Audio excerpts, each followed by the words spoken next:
Hi, and welcome to The Regulated Mother. I'm your host, Afshan Tafler, nervous system resilience coach and mother of a hypersensitive high needs child. If you're raising a differently wired kid with PDA, autism, OCD, ADHD, or big emotional needs, this is a space for you. Here we talk about what most people don't, how it really feels, how your nervous system responds, and how to find your way back to calm, courage, and connection, even on the hardest days. This episode was created using an AI-generated discussion of one of my blog articles. I'm using this format to make my writing more accessible for those who prefer to listen rather than read. You'll find the link to the original article in the show notes. Let's dive in. Okay, let's dive in. If you're a parent, and maybe especially if you're a mother, you know this is intense. It's this constant, sometimes overwhelming, kind of swirling experience. Profound love mixed with just absolute exhaustion and, let's be honest, often feeling like you're somehow not measuring up. Today, we're taking a deep dive into the science and, well, the personal reality of that connection and why it feels so incredibly profound and, yeah, often challenging. And we've gathered some really powerful sources for this. We have a blog article by Afshan Tafler that's incredibly raw, very relatable. Yeah. And then another piece that really digs into the actual biology and neuroscience of mothers' nervous systems. Right. So our mission is to really unpack the deep biological and neurological links between mothers and children. We want to understand why this fundamental connection could feel so challenging and what insights these sources offer us for navigating these experiences with maybe a little more understanding and self-compassion. Yeah, absolutely. I'm genuinely fascinated to explore this blend of personal story and the underlying science. It's a potent mix, and that's exactly where we should start, I think, with the lived experience. Right. Afshan Tafler's blog post is just, well, it's brave. She puts it all out there, describing a daily reality that I think will resonate instantly with so many parents listening. Absolutely. And starting with a personal narrative like hers is so vital because it grounds the scientific concepts we'll get into. It grounds them in real, messy human experience. You can immediately see yourself or someone you know, in her words. So Afshan describes these anxious mornings with her son, who is PDA autistic, requiring what she calls intense co-regulation, like from the moment they wake up. Right. She's trying to do basic things, make food. But she's constantly met with this intense need for attention and connection. Yes, and she highlights how difficult even small moments of separation are for him. If her attention shifts away, even when doing something for him, his nervous system senses threat or rejection. That's when you get the escalating mommy, mommy, mommy, or the specific demands like, say this, say that, I don't like this, I don't like that. The OCD scripts, the relentless need for regulation. She felt like she was just on all day long. That detail about not even being able to step away to go to the bathroom without his system activating so much, she often had to bring him with her. Yeah. Wow. That picture is incredibly powerful. It just illustrates the sheer, unrelenting intensity she was facing. It really does. And this constant dance, responding to his activation, big and small, minute after minute, all day, it inevitably takes a significant toll on her own system. You can imagine. Afshan describes her nervous system starting to drift towards dissociation, zoning out, tuning out, just trying to mentally step away for a second, only to be pulled right back by his voice or his face needing connection. And by the end of the day, she was just utterly exhausted, drifting towards dissociating even before falling asleep and wrestling with this deep shame, asking herself those really painful questions. Why couldn't I stay present all day? Why was I so tired? Why did I dread full days alone with my child, even though I loved him so deeply? Gosh, those questions are echoing in so many homes, aren't they? And Afshan's story brings us directly to the science because the sources we have, they reveal a profound biological explanation for why her experience, and maybe your own, feels so incredibly intense and draining. It's not just about the emotional demand. Okay, here's where it gets really interesting for me. Let's dive into the biology. What are these sources telling us is fundamentally happening beneath the surface? Well, what's truly fascinating, according to these sources, is how our nervous systems are fundamentally designed for this intense resonance. One concept explored is what you could call nervous system resonance, or maybe the ping between mother and child. A ping, I like that. Yeah. The research indicates that mother and child nervous systems are basically built to feel each other's state, to attune and to respond. This is the biological basis of co-regulation. And in ideal moments, that feels wonderful, right? Like when a baby just calms by being held. Exactly. When it works, it releases those feel-good chemicals like oxytocin. It's mutually beneficial. But the core mechanism is deeper. The source references Stephen Porges's concept of neuroception, Neuroception, right? that subconscious detection of safety or threat based purely on nervous system cues. Children pick up on a mother's state even before she says a word, and mothers feel their child's state in their own bodies. Wow. It's not just witnessing dysregulation, you are quite literally embodying it. So that question Afshan asked, why can't I handle this? Mm. Or that maybe many mothers ask themselves, why is this overwhelming me so much? The science is saying that feeling isn't a sign of weakness. Precisely. The science suggests it's not a personal failing. You're not just dealing with your child's activation. Your own nervous system is feeling and reacting physically to their state. And here's where the sources highlight another layer of complexity. If you, the mother, are carrying unresolved trauma or unmet needs from your own past experiences, your nervous system can become doubly activated in these moments. Doubly activated. So you're feeling the child's distress and having an old, unsoothed part of yourself triggered at the same time. That's the implication drawn from the sources, yeah. Yep. And this isn't framed as a personal flaw, but as the biology of overload. It's the nervous system's attempt to cope under immense pressure, which can lead to those fight, flight, freeze, or even collapse responses. Right. Your biological system is doing what it was designed to do, but in a state of overwhelm that includes not just the current moment, but echoes from the past. Okay. That reframes things dramatically. It's not about being weak. It's about biological system under siege, maybe from multiple inputs. But there's another layer to this biological link that feels almost mystical, yet the science points to it. It does. Let's talk about the biology of being linked via microchimerism. The sources explain that during pregnancy, fetal cells migrate into the mother's bloodstream. Okay. And can persist in her organs, tissues, and even her brain for decades after birth. Decades, seriously. So mothers literally carry a part of their children inside them for potentially their entire lives. According to the research cited, yes. And while these fetal cells have potential roles in, say, tissue repair or immune function, the sources also suggest they may play a significant role in shaping maternal instinct and emotional attunement. So when mothers talk about maternal intuition or feeling their child's pain as if it were their own, there might be a literal cellular basis for that deep connection. It's not just a metaphor. That's the fascinating implication the sources suggest.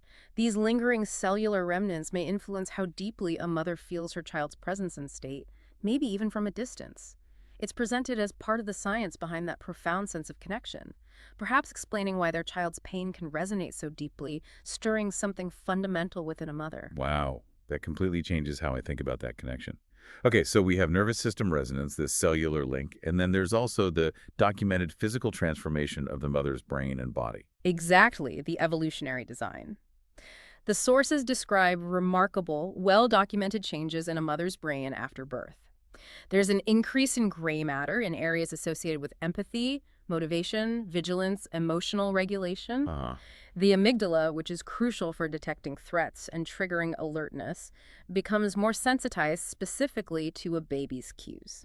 And mirror neurons, the ones that help us sort of imitate or understand others' actions and feelings. They're involved, too, facilitating the intuitive ability to match and mirror the child's state. And, of course, you get that surge of oxytocin with proximity and touch, which deepens the emotional bond. It really sounds like the brain is fundamentally rewired to be hyper-attuned to the child's needs and state. It is. This neurological design helps mothers unconsciously prioritize the child's cues. It's built right into the structure and chemistry. But here's the critical point from the sources, the potential downside. This same intensely attuned design, without adequate regulation tools, without rest, without external support, is incredibly susceptible to overstimulation and burnout, especially, as Afshan's story illustrates so clearly, when you're caring for a high-needs child with limited external help. So pulling these threads together, the nervous system pinging, the cellular link, the rewired brain, it really starts to explain why being a mother feels so profoundly hard sometimes. It's not just emotional or mental, it's deeply physical, biological, even cellular. It is. And the sources emphasize that a significant part of the challenge is that many mothers didn't experience consistent co-regulation themselves as children. Right. So instead of learning to regulate in connection with a calm, present caregiver, they developed other coping mechanisms, maybe suppressing feelings, avoiding difficult situations, fawning to please, or reacting with anger or withdrawal. Which brings us right back to that double activation you mentioned earlier. Exactly. So when a child's distress pings the mother's system in the present, it doesn't just trigger the immediate biological response. It also reawakens the unsoothed parts of the mother from her own childhood. The nervous system, as the sources explain, doesn't always distinguish clearly between past overwhelming states and present ones. So you're not only feeling your child's distress right now, but potentially your own past, unmet needs, or unsoothed feelings are bubbling up at the exact same time. That sounds incredibly overwhelming. It is. And that's why the sources frame this so compassionately. Of course it feels like too much sometimes. Of course you might feel the urge to shut down, zone out, or react in ways you later regret. Yeah. This isn't presented as a character flaw or a sign of bad parenting. It is explicitly a nervous system under siege, trying to manage an impossible load. Understanding this biology really does lift that heavy weight of self-blame, doesn't it? It's not about me being inadequate. It's about my biological system reacting to an incredibly intense and complex reality. And recognizing that is the crucial first step toward finding your way back, which the sources explore with the concept of regulate to resonate, the power of presence without words. Regulate to resonate. Okay, Yeah. how do we even begin to do that when we feel completely overwhelmed by this whole biological reality? Well, the sources suggest that healing and finding your footing begins not with the goal of achieving perfect calm, but with cultivating presence and awareness in small ways. A core question to anchor yourself, even in a moment of high activation, is something like, is this mine or theirs? Can I simply allow this feeling to be here right now and hold space for it? It's about attempting to recruit your ventral vagal state. That's the part of your nervous system associated with feeling relatively safe, calm, connected before defaulting to a reactive state. So it's about creating just a tiny bit of conscious space in the moment before reacting, like a pause. Yes, exactly, a pause. And what's important is that even very small shifts in the mother's state are deeply felt by the child. Regulation isn't primarily taught with words or lectures. It's transmitted through the nervous system connection itself. The sources offer some simple, practical practices for cultivating this kind of awareness and presence in the moment, don't they? Things you can try, like right now. They do. Really simple, accessible practices that can make a difference over time. Things like orienting to the room, just slowly looking around, and naming, say, 3 to 5 comforting or neutral objects you see. Okay. Using simple touch, rubbing your hands together, giving yourself a gentle hug or placing a hand on your heart and just feeling that physical sensation, tuning into grounding sensations like feeling your feet on the ground or your body in the chair, deliberately lengthening your exhale, making it longer than your inhale, even by just a count or two. And some involving the child too, if possible, depending on the moment. Absolutely. If the child is open to it, simply holding their hand and focusing on the physical warmth. Offering a smebble not just for them, but as a way for both nervous systems to potentially co-regulate. That's Simply's thought. Or finding a feature of your child you love, maybe their eyes, their hair, a freckle, and just focusing on it for a moment, feeling the warmth or affection that brings up inside you, and actively noticing moments of genuine laughter or connection throughout the day, and allowing yourself to really feel those good moments in your body, letting them land. It sounds like the key is doing these with a gentle awareness and noticing even the smallest shifts towards feeling maybe a bit more present or regulated. That's the core practice. Doing them with awareness helps your nervous system learn that returning to a feeling of relative safety or presence is possible. And paying attention to the subtle physical signs of regulation, returning maybe a sigh, a yawn, a softening in your jaw or shoulders, the capacity for a deeper breath. Noticing that reinforces to your whole system that this works and feels better. It's a way of teaching your body and mind that repair is possible. Which brings us back to Afshan's story and that really deep feeling of shame she described, asking why she was so tired, why full days felt like too much. That shame is incredibly pervasive among mothers. And the most powerful message the sources deliver on this is perhaps this simple, direct idea. You are enough, even when you need a break. That's a message so many parents desperately need to internalize. I mean, really take it in. You don't have to do this perfectly. I don't have to get regulation right every single time. Your nervous system is simply doing what it was designed to do under extraordinarily demanding conditions. The goal isn't flawless co-regulation. It's working with your system with compassion and understanding. Right. The sources make it clear that the deep inner struggle many mothers face this belief that they are failing because they can't maintain perfect calm or co-regulate their child all day long is a truly painful and often unrealistic burden. And to that, the sources say clearly, you are not failing. It's genuinely okay to not be the picture of steady co-regulation every single moment. It feels like we're told we should be. It is more than okay. It is human and necessary. It's okay if you need space. It's okay if you need to step away for a moment. It's okay if your nervous system needs a break to recover. That isn't failure. That is simply being a human being navigating an incredibly demanding biological and emotional landscape. And this connects to another really important point the sources make, this idea of rupture and repair. Yes. Understanding that rupture and repair are actually integral parts of building a healthy, resilient nervous system is key. Your child doesn't need you to be a perfect, never activated being. They need repair. They need to see you after a moment of disconnection or dysregulation, yours or theirs, find your way back to presence and connection. It's not the rupture that causes lasting harm.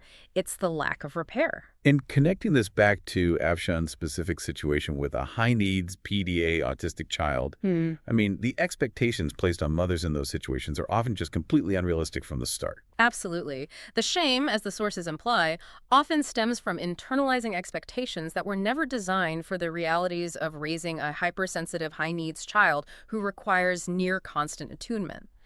The call from this material is really to change that expectation. Yeah. You are not meant to be a flawless 100% co-regulating machine. You are meant to be a human doing the best you can in challenging circumstances. So sometimes you'll choose to step away for your own regulation. Sometimes there will be moments of disconnection. Sometimes it will just feel like far too much to hold. And still, through it all, you are building trust. Still, you are the most consistent, steady presence in their chaotic moments. Still, you are enough. The final practical advice offered in this material is profoundly simple. Go easy on yourself. Go easy on yourself. That act of self-compassion isn't selfish, it's a healing balm for your nervous system. And in doing so, you teach your child something vital. That regulation isn't about never getting dysregulated, but about learning over and over again how to find your way back. This deep dive has really illuminated the incredible, sometimes overwhelming biological reality of the mother-child connection, showing us why it feels so intense. And perhaps even more importantly, it offers such a validating and compassionate reframing that this struggle isn't a sign of failure, but a feature of our biology, and that self-regulation and self-compassion aren't luxuries, but essential practices for navigating this profound human experience for yourself and your child. Yeah. And maybe a final thought to leave you with. If we truly connect the threads of this biological truth, this deep nervous system resonance, the cellular connection, the brain changes designed for attunement, what does this profound biological reality really tell us about the kind of societal support and understanding mothers are not just wanting, but biologically needing from their communities, partners, and the world around them? A very powerful question to reflect on. Thank you for joining us for this deep dive. Thanks so much for listening to The Regulated Mother. If this episode helped you feel a little more seen, grounded, or hopeful, I'd love for you to share it with another mom who might need it too. And if you want more nervous system tools and support, head to my website, illuminateyou.ca, to grab my free ebook and video series. Until next time, be gentle with yourself. You're doing brave and meaningful work.